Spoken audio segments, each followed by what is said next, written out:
ناظرین، ہماری آج کی ویڈیو کا ٹاپک ہے صحابہ کرام کا آپس میں ہنسی مذاق۔ صحابہ آپس میں بڑے خوبصورت مذاق کیا کرتے تھے۔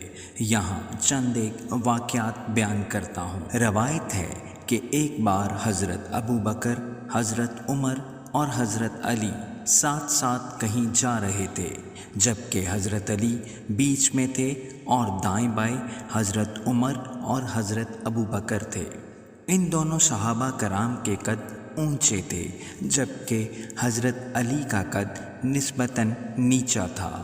غالباً حضرت عمر یہ حالت دیکھ کر مسکرائے اور فرمایا، علی تم ہمارے درمیان ایسے ہو جیسے لنا میں نون ہوتا ہے۔ حضرت علی نے مسکرا کر برجستہ جواب دیا کہ میں ہٹ جاؤں تو لا رہ جائے گا۔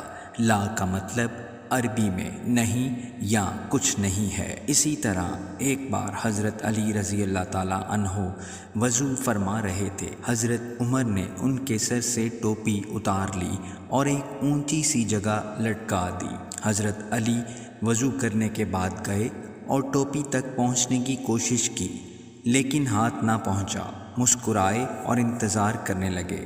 جب حضرت عمر رضی اللہ تعالیٰ عنہ وضو فرمانے لگے تو آپ نے ان کے سر سے ٹوپی اتار لی۔ وہیں کسی درخت کا ایک بھاری تنا پڑا تھا، آپ نے وہ تنا اٹھا کر اس کے نیچے ٹوپی رکھ دی۔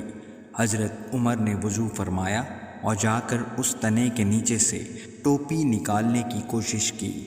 کافی زور لگانے پر بھی بات نہ بنی تو حضرت علی سے فرمایا، ٹھیک ہے بھائی، میری ٹوپی نکال دو، میں تمہاری ٹوپی اتارتا ہوں۔ اور ایک مشہور واقعہ ہے کہ جب کئی صحابہ حضور صلی اللہ علیہ وآلہ وسلم کے ساتھ دسترخوان پر بیٹھے کھجوریں تناول فرما رہے تھے، حضور صلی اللہ علیہ وآلہ وسلم نے ایک کھجور کھانے کے بعد اس کی گٹلی حضرت علی کے سامنے پھینک دی۔ صحابہ رضی اللہ تعالیٰ عنہ نے ہر معاملے میں حضور صلی اللہ علیہ وآلہ وسلم کی نقل فرمایا کرتے تھے۔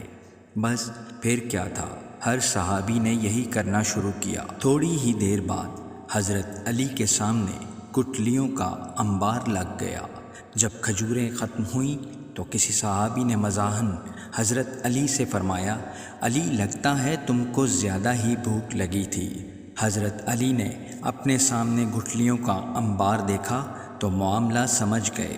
مسکرا کر فرمایا، میری نسبت شاید آپ لوگوں کو زیادہ بھوک لگی تھی، کیونکہ میں تو گٹلیاں چھوڑ گیا، آپ تو شاید گٹلیوں سمیت کھا گئے۔